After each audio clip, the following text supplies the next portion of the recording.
game time. Game time. Game time. We winning, we winning, we winning, we winning. It's game time. Game time.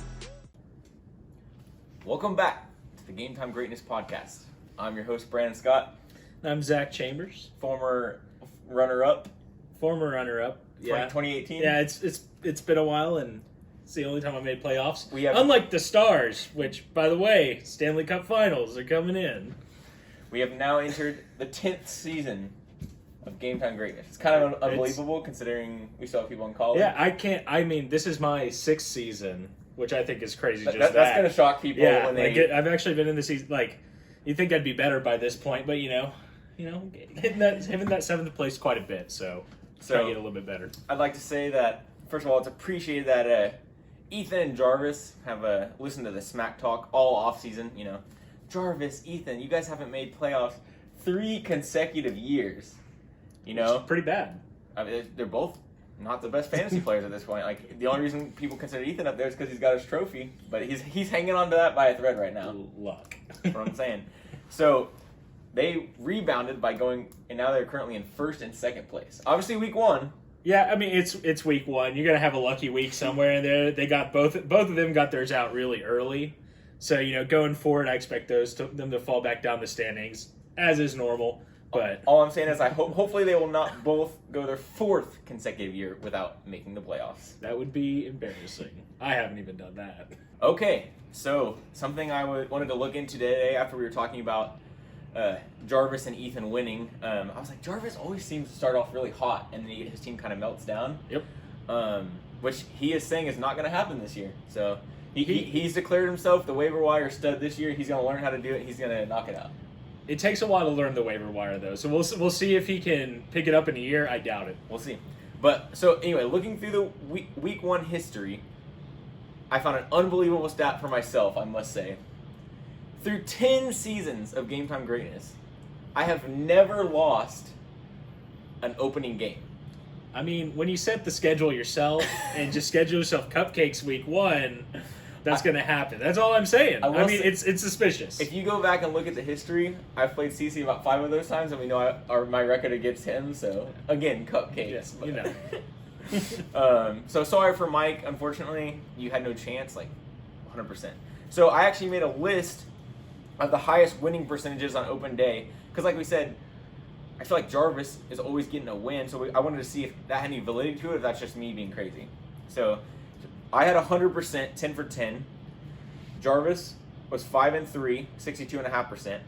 Then we had Ty for 3rd, and that's Jake and Cece, both in the league for 10 years, both 6-4, which is pretty good from Cece, I must say, because I really did beat him 5 times. Yeah, so he has he's 5. Beating everyone else. I was obviously not 5 because he's 6-4, and then Mike and Zach tied for the same amount of time in the league total and starts. They're both 3-3, which is surprising. Thinking back, I only remember 1 year, besides this year, which I guess I only missed 1 then. But I'd say 50%. That's not terrible for starts. I was expecting that to be way less. I was really kind of shocked too, because these stats include this year's week 1, right? Yeah. So if we exclude this year's week 1, some crazy stats are Mike would have been, over the last 3 years he actually was in the league, he was 3-0.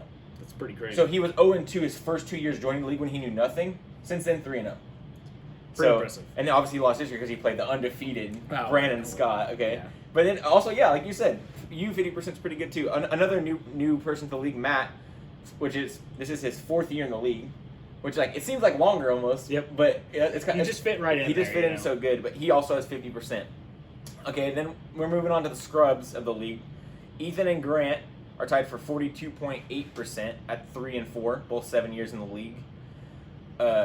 Holmes at 4-6, the sadness of the board members down chilling near the bottom. Yeah, it's a little bit embarrassing. You might need to be time to review who's on the board. That's all I'm saying. And not saying that we should put me in there. Okay, Noah. So Noah was actually in the league Game Time Greatness Season 1. I don't know how many people realize that or know that. He was put in the league, and then he had Peyton Manning the year he broke his neck, and then decided he wasn't going to play, so never set his lineup. So he had a terrible year that year. But when he was playing week 1, he lost. So he's been in the league 1 year longer than Grant and Noah, even though they have been in the league. They joined the same year. But Noah is 2-6 in opening games. He has a 25% win ratio on week 1. And that's embarrassing. That's 25% lower than me. So that's actually insane because he always if his record in GG is really good. Yeah. So the fact that 6 of his losses have come from is pretty means insane. he's picking up some guys on the waiver wire, making it happen. It's true. And then bringing in last place, we have Mr. Bennett, Cole Bennett, 2-6, and that's with a win this week. He was 1-6. That's pretty rough. Opening days. It's pretty rough. But he's got that trophy, so he's gonna be claiming it for sure. And it's interesting to see that this year, pretty much everyone. If we look at the standings as they are right now, everyone deserved their win. The standings are almost in order of points at this point after week 1. There's no crazy low point, barely beat another low point, so they're up in yeah. I thought that was super interesting. Yeah, that was the only thing that were switched that were Holmes and Cole, but really both of those were pretty close. It wasn't like they had a really close chance to win. They played someone. It was close. So, all right. Another interesting fact we found that was that best draft. So we usually don't take a lot of stock in best draft, and that's for one particular occasion we'll mention here. But best draft has made the playoffs 7 out of the last 9 years. So Yahoo's doing something right. I mean, for the most part, part, calculating best draft. And also, if you go back, I should have calculated this, but CC has won a surprising amount of best drafts. It's really, he's won 3 or 4 for sure. So the only 2 times they didn't were Tanner, which obviously who? Yeah, exactly. Okay, so that's the reason we don't give it too much credit, because he won best draft that year. Nobody liked his team that year, and it showed it. And then the other one's Jarvis. So yikes. Oof. Yeah, and we'll have to see. I mean, I believe it was Ethan won it this year, so he's starting hot. He started hot, but I mean, it's hard to have a bad draft when you get McCaffrey. Yeah, and he could get his 4th year in a row missing playoffs and join Jarvis there. All right, a quick little segment we wanted to do, well, just to see, you always have the players in the draft you generally like or are targeting. So we're gonna do 3 players that we wanted in both occasions. That one in the first occasion that we're sad we didn't get after week 1, and the second one that we're glad we didn't get. So they're not doing too well after week 1, and the sad obviously they're doing good after week 1. So I'll go ahead and go first. You can ask Ethan. I have been a Deontay Johnson and Darius Slayton truther all offseason. So disappointing to watch them both get a lot of targets and be very involved in their game, and me not having any shares of them in this league. Obviously the most important league there is. Also, I threw in, Adams and Jacobs. Obviously, I passed on my boy Adams, dropping 42. Yeah.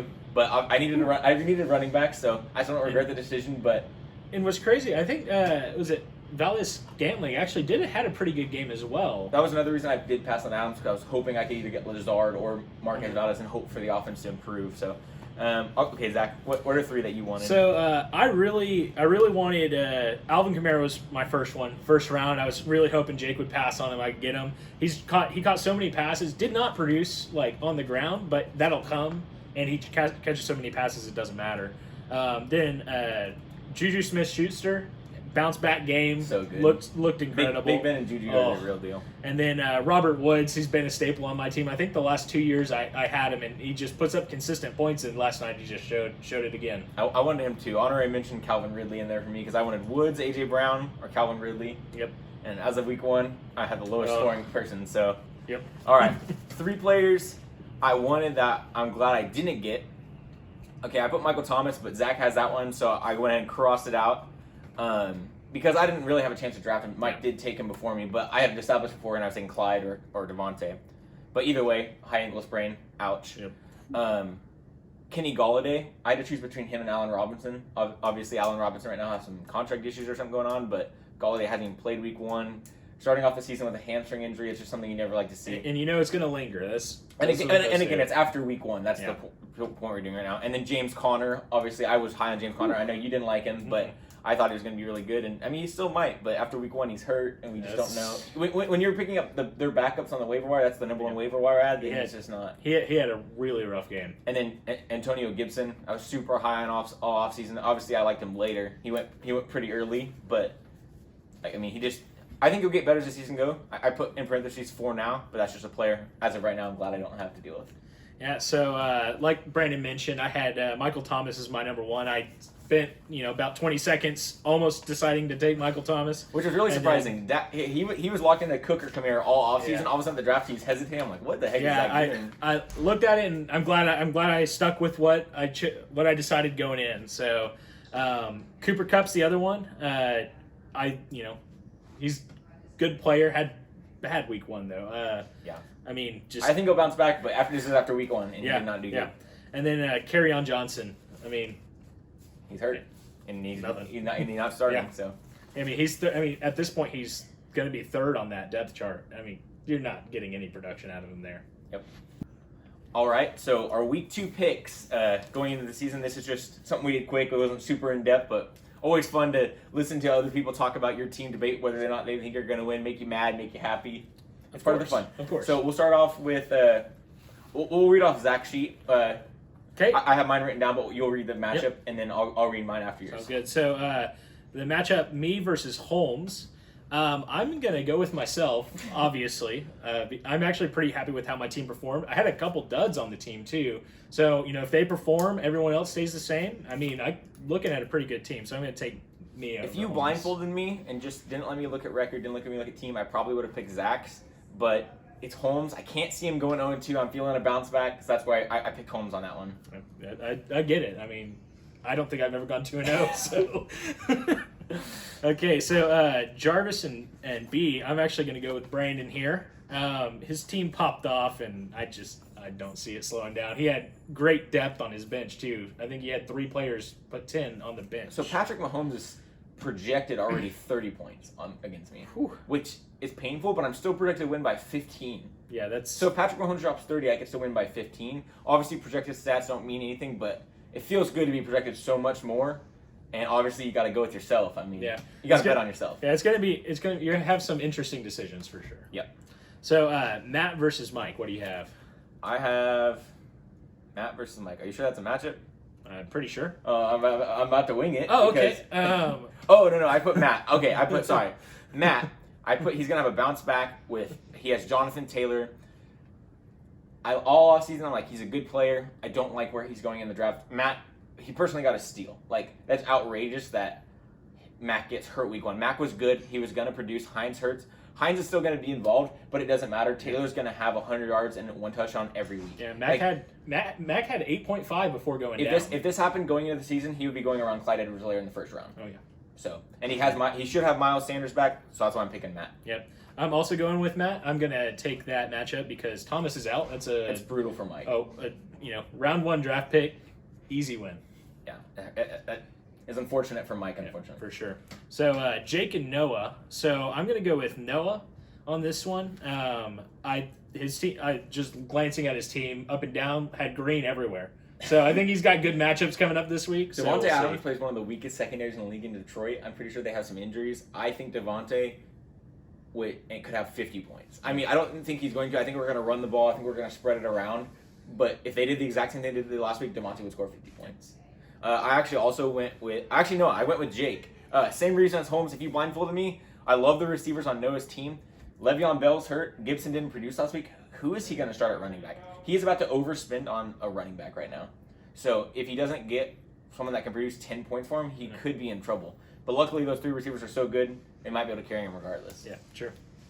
So, CC versus Grant. This one seemed like a pretty close matchup to me, so I guessed. I went with CC. Me too, and I guessed Grant. Okay, well, there you go. We'll see who's better at guessing. I think Saquon's going to have a better week. He has to. I don't remember who else Grant has, but I looked at this and was like, his team's not bad. How is he in last? Like, obviously, it's week 1, but how did he score the lowest amount of points? I honestly don't know. Like, Saquon getting bottled up like that, ridiculous. Also, Grant's going to be editing this podcast, so you got to go with Grant so he can edit me look a little better, Zach a little worse. Now I look worse either way, so it's fine. All right. Well, we appreciate everybody. We have one more. Oh, we almost skipped him. Ethan versus Cole. Oh, I put Ethan. Cole's a fraud, parentheses. That's pretty funny. I had Ethan on there, and I have one word, McCaffrey. Oh, yeah. Ethan, bad at fantasy. Luckily, he got first overall pick. Yep. It's hard to mess up when McCaffrey's out there. He gets to keep him next year, too. Yeah, so. absolutely insane. He's going to have... if he doesn't make playoffs in one of the next 2 years, I mean, that's kick-worthy. I'm just saying. Like, with McCaffrey, you have a chance to redraft, too. I mean, one of the next 2 years, better get it. All right. We hope you appreciated the podcast. Thank you, Zach, for helping me out with this one. Hopefully, problem. hopefully next week somebody else from College Station or somewhere else will step up to the plate, be feeling like they want to pitch into the podcast game a little bit. So We'll see. We appreciate everyone for watching. Like, comment, and subscribe. Go Stars! And go Stars.